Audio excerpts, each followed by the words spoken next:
How's it going, everyone? It is January 13th. My name is Max. I'm doing my 2024 top five movies of the year. I said in the last video, videos of the year, which is a miss miss speech. Um, so yeah, we're gonna get right into it. First one is Wings of Desire. I actually saw this right at the end of the year on the Criterion channel on um, Roku. They have one of these applications where you can watch. It's just a channel with a bunch of old films. Um, and I thought for this video, instead of like playing a trailer, again, just like me kind of rattling off what it's about, I'm going to read something from the internet because it's better that I think with their summaries. Some film critics I'm going to read, some people that wrote some other stuff in their blogs about these five videos of or movies I'm going to talk about. So the first one, Wings of Desire, from 1987.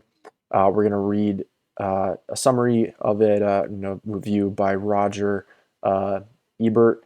That's going to describe what this movie is all about, and I'll say a little bit, a couple things extra about why I enjoyed it too. Um, the angels in Wings of Desire are not merely guardian angels placed on earth to look after human beings. They are witnesses, and they have been watching for a long time, since the beginning. Standing on a concrete river bank in Berlin, they recall that it took a long time before the primeval river found its bed. They remember the melting of the glaciers. They are a reflection of the solitude of God, who created everything and then had no one to witness what he had done. The role of the angels is to see. In Wim Wenders' film, they move invisibly through the divided city of Berlin, watching, listening, comparing notes. Often they stand on high places, the shoulder of heroic statue, the tops of buildings, but sometimes they descend to comfort an accident victim or to put a hand on the shoulder of a young man considering suicide.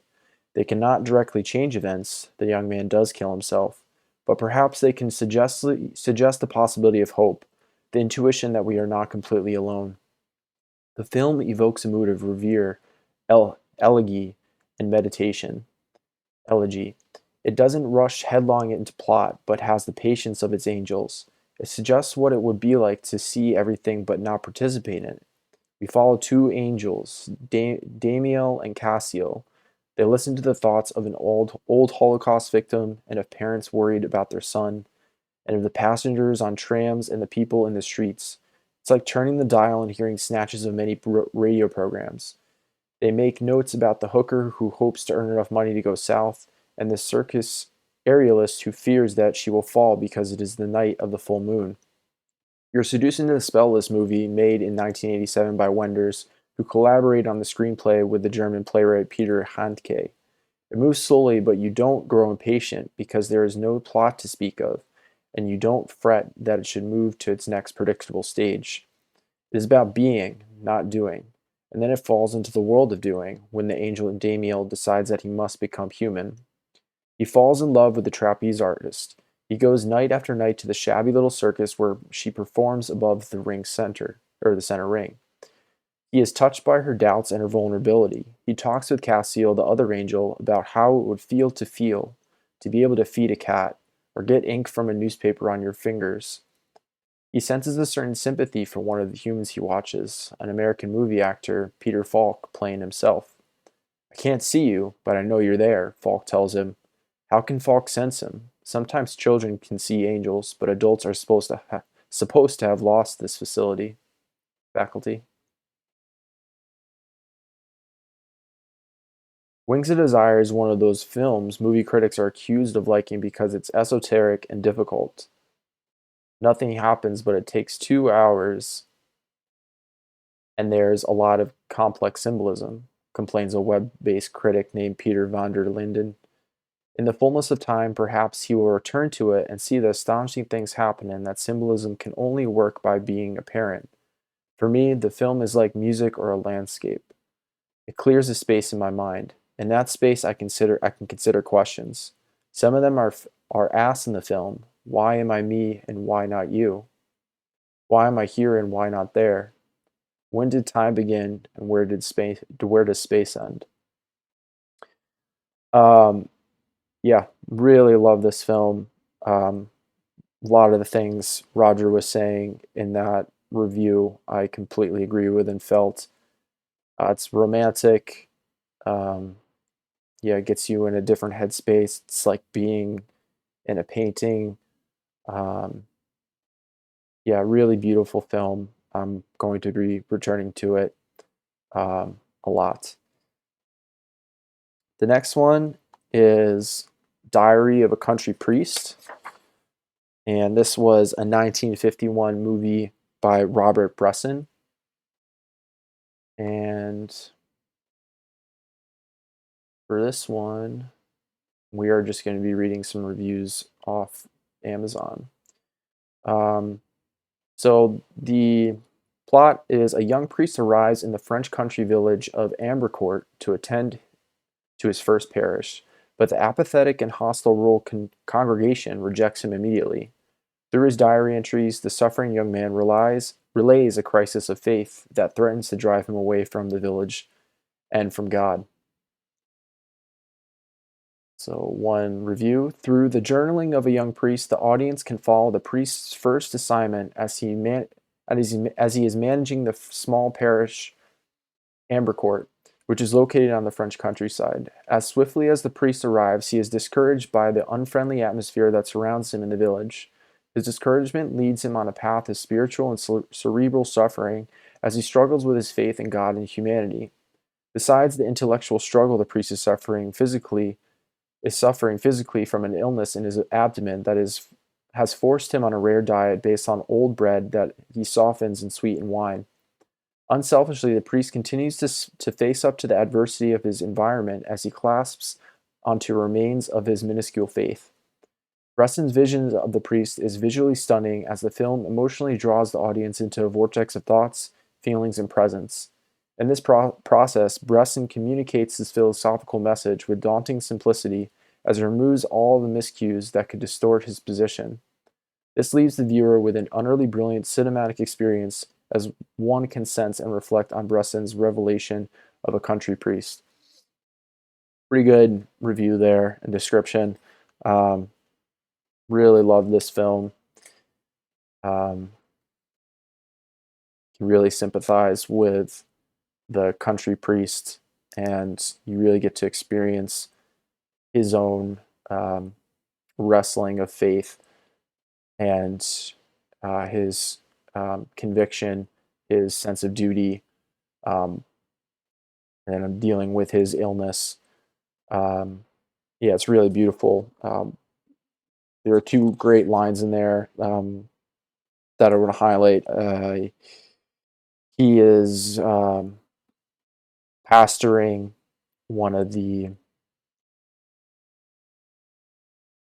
um, the townspeople's one of the rich townspeople's wife, who her husband was unfaithful, and she lost her son. Um, he died, and she lost her faith, and he was pastoring to her, and it's a really gripping scene when he's with her and pastoring to her, that makes her have this revival of her faith. Um, Two things he said: "Blessed is sin if it teaches us shame." That was pretty good.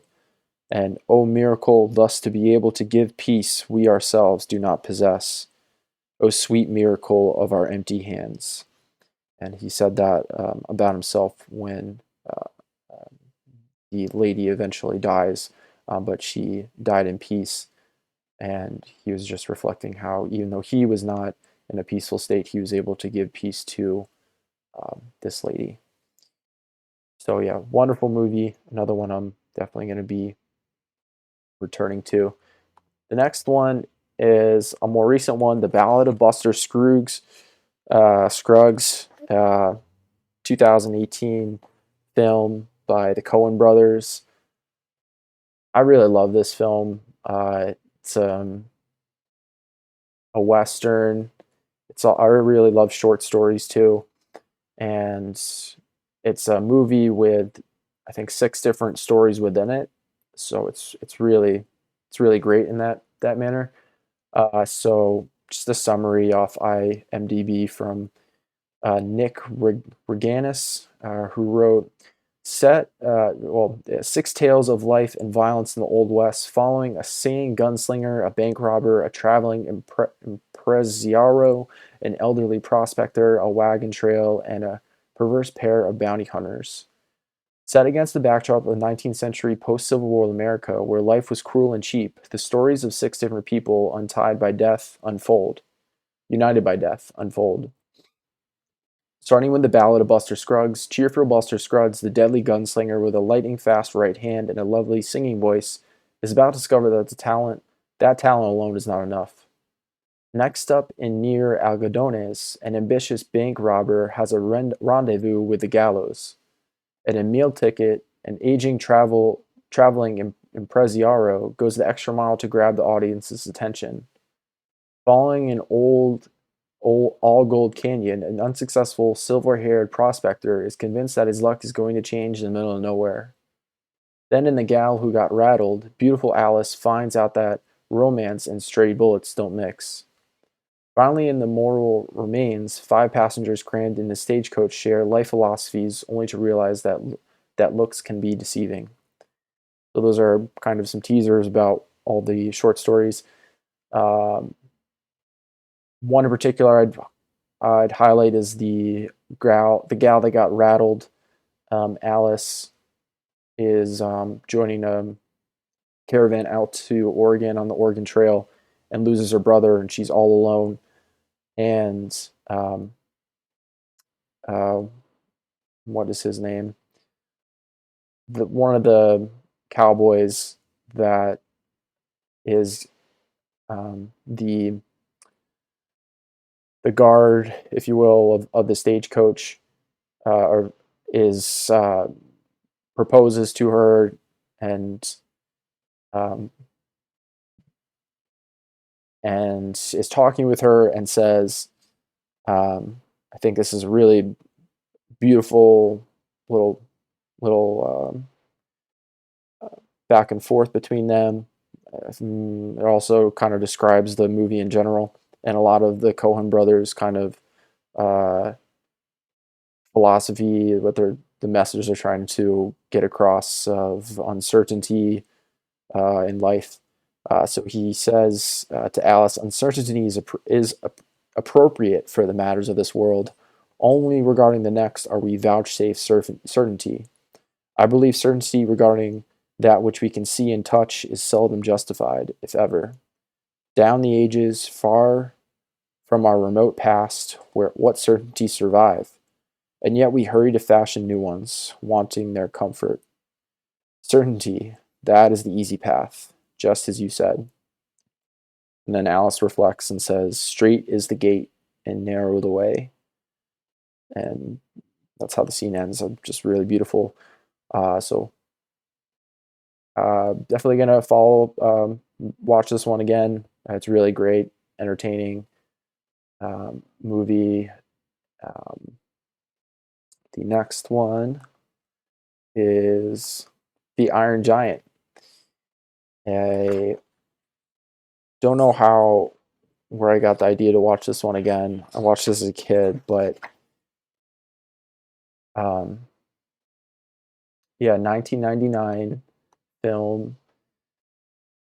Brad Burt was the director. And again, we're going to read Roger Ebert's review of Iron Giant. Imagine E.T. as a towering metal man, and you have some of the appeal of the Iron Giant, an enchanting animated feature about a boy who makes friends with a robot from outer space. The giant crash lands on a 1957 night when America is peering up the speck of Sputnik in the sky and munches his way through a Maine village, eating TV antennas and cars until he finds a power plant. That's where young Hogarth Hughes finds him. Hogarth is a 9-year-old who lives with a single mom and dreams of having a pet. She says they make too much of too mess around the house, little dreaming what a 100-foot robot can get up to. One night, Hogarth discovers that their TV antenna is missing and follows the Iron Giant's trail to the power plant, where he saves the robot from electrocution after it chomps on some live wires. That makes the giant his friend forever, and now Hogarth has to do some, has and now all Hogarth has to do is keep the robot a secret from his mom and the federal government. The Iron Giant is still another example of the freedom that filmmakers find in animation. This would have been a $100 million live action special effects movie, but it was made for a fraction of the cost because the middleman is drawn, not constructed. And here's a family movie with a message, a Cold War parable in which the Iron Giant learns from a little boy that he is not doomed to be a weapon because you are what you choose to be. The movie is set in the 1950s because that's the decade when science fiction seemed most preoccupied with the nuclear holocaust and invaders from outer space. It includes a hilarious cartoon version of the alarming duck and cover education film in which kids were advised to seek shelter from H-bombs by hiding under their desks. And the villain is a cold warrior named Kent Mansley, a G-man who, of course, sees the Iron Giant as his subversive plot and wants to blast it to pieces. That political parable is buried beneath a lot of surface charm. The film's appeal comes from its E.T. type story about a boy trying to hide an alien from his mom. The Iron Giant is understandably too big to conceal in the closet, but there's a funny sequence where Hogarth brings the creature's hand into the house and scampers around like a disobedient dog. As the Iron Giant himself, he's surprisingly likable. He can't speak English at first, but is a quick study and, like E.T., combines great knowledge with the naivete of a stranger in a puzzling land. His voice is by Vin Diesel and sounds like it has been electronically lowered. He looks unsophisticated, something like a big erector set construction with a steam shovel mouth. But as we get to know him, he turns into a personality before our very eyes, a big lunk we feel kind of sorry for. But the big climax, which also, like E.T., involves a threat from bureaucrats and technocrats, we're hoping Hogarth can save his friend once again.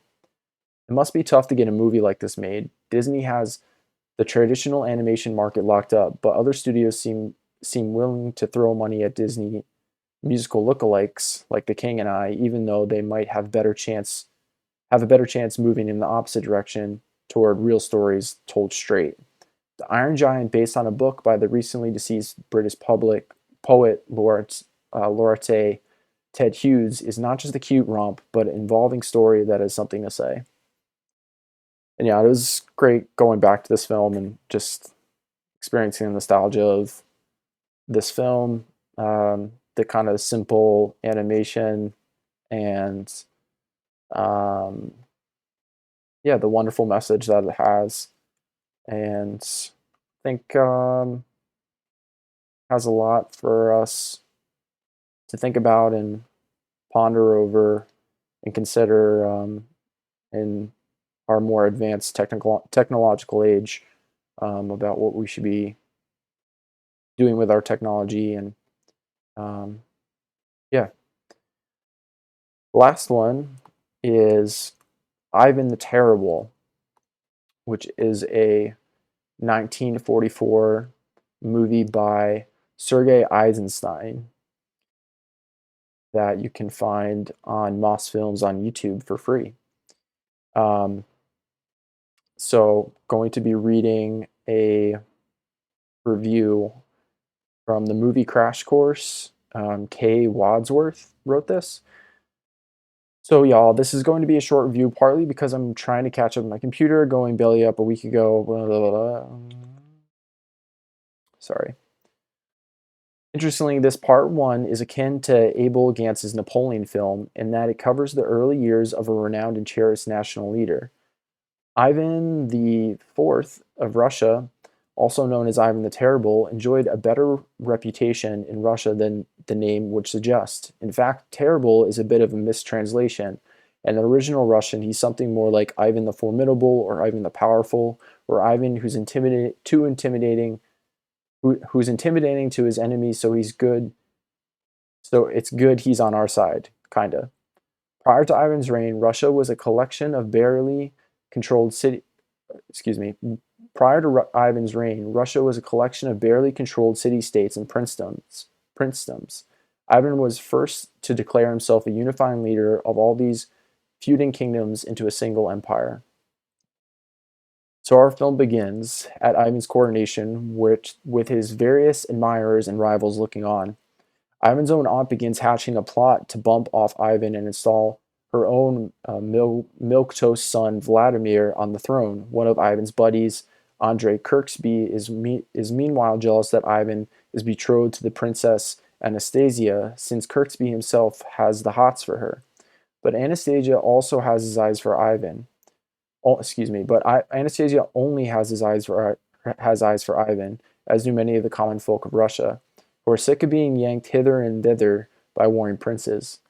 As the coronation stretches on, we see and hear from all parties gossiping among themselves, and then we're off to Ivan's wedding to Anastasia, with all the pomp and circumstance thereby, and the same groups gossiping amongst themselves there too.